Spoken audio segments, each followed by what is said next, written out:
नमस्कार किसान भाइयों, मैं भीषम कुमार इंदिरा गांधी कृषि विश्वविद्यालय से पीएचडी का छात्र हूं और जितने भी दर्शक आज हमारे इस वीडियो को देख रहे हैं कृषि कल्चर चैनल में आप सभी का बहुत बहुत स्वागत अभिनंदन करता हूं।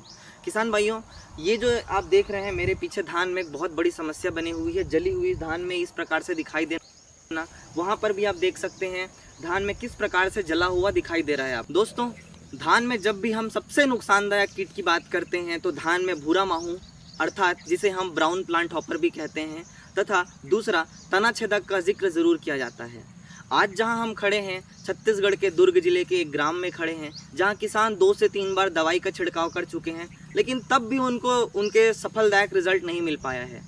तो आज हम यही बात करेंगे कि ये जो पैच में दिखाई दे रहा है या गोल गोल जला हुआ स्ट्रक्चर धान में दिखाई दे रहा है, ये कौन से कीट के वजह से हुआ है, क्या इसके कारण है और कारण के साथ साथ हम इसके रोकथाम के बारे में भी बात करें। इसके सबसे सफल दवाई को जानने से पहले हम इसके बारे में दो चार अच्छी जानकारी प्राप्त कर लेते हैं कि कौन से कारण हैं जिस वजह से ये भूरा माहू का अटैक सबसे ज़्यादा देखने को मिलता है। इसके कुछ महत्वपूर्ण कारण हैं, जैसे आप देख सकते हैं ये जो धान है लगभग 2 महीने के हो चुके हैं, लेकिन 2 महीने के हिसाब से धान का ना अच्छे से विकास हो पाया है ना पौधे का ग्रोथ हो पाया है। धान लगभग 2 महीने के हो गए हैं और इस अवस्था में बालियां निकल जाना चाहिए था, लेकिन ये जो अटैक है ये भूरा माहू अर्थात ब्राउन प्लांट हॉपर की वजह से ही हुआ। इसके सबसे प्रमुख कारण है धान की सघनता। आप देख सकते हैं धान में पौधे से पौधे की दूरी बिल्कुल भी नहीं रखा गया है, धान बहुत ज़्यादा घना हुआ है। सबसे प्रमुख समस्या यही है कि ब्राउन प्लांट हॉपर अर्थात भूरा माहू बहुत तेज़ी से फैलता है।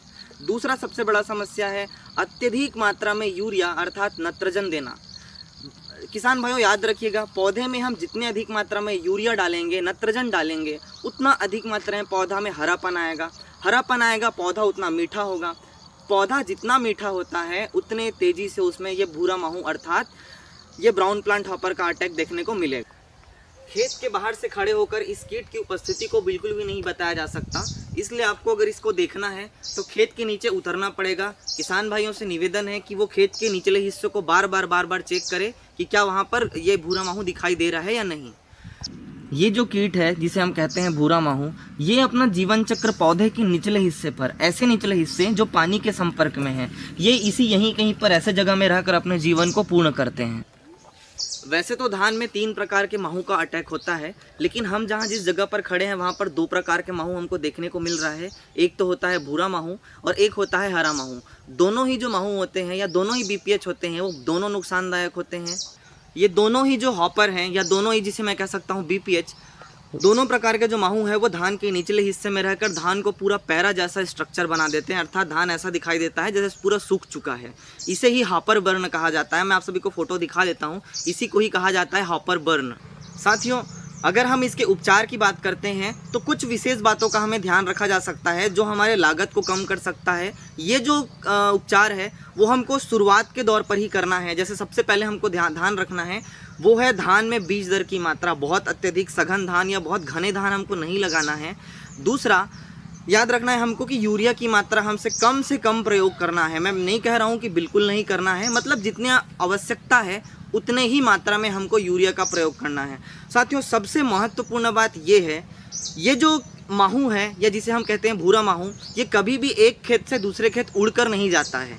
तो ध्यान रखेंगे खेतों में अधिक से अधिक मेड़ होने चाहिए। अधिक से अधिक मेड़ का मतलब ये है कि आजकल हम सबसे बड़ी समस्या यही बनी पड़ी है कि कहीं भी चले जाएं हम, चाहे उड़ीसा जाएं, छत्तीसगढ़ जाएं, आंध्र प्रदेश जाएं, यहाँ के खेतों में मेड़ बचे ही नहीं हैं। गांव में तो बहुत विवादित रहता है ये मेड़ का मामला, तो खेतों में ये जो मेड़ है बिल्कुल बचे नहीं हैं।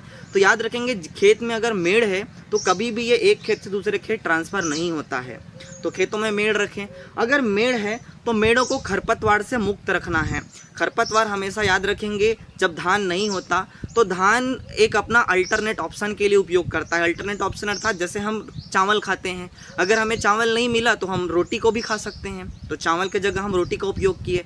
इसी प्रकार धान के साथ साथ वो अपने जीवन चक्र को खरपतवार जितने भी ग्रैमिनीकुल अर्थात धान जैसे दिखने वाले खरपतवार होते हैं वहाँ पर भी अपने जीवन चक्र को पूर्ण करते हैं। जो हम सब ने बात किया ये तो बेसिक एक किसान कर सकता है वो है।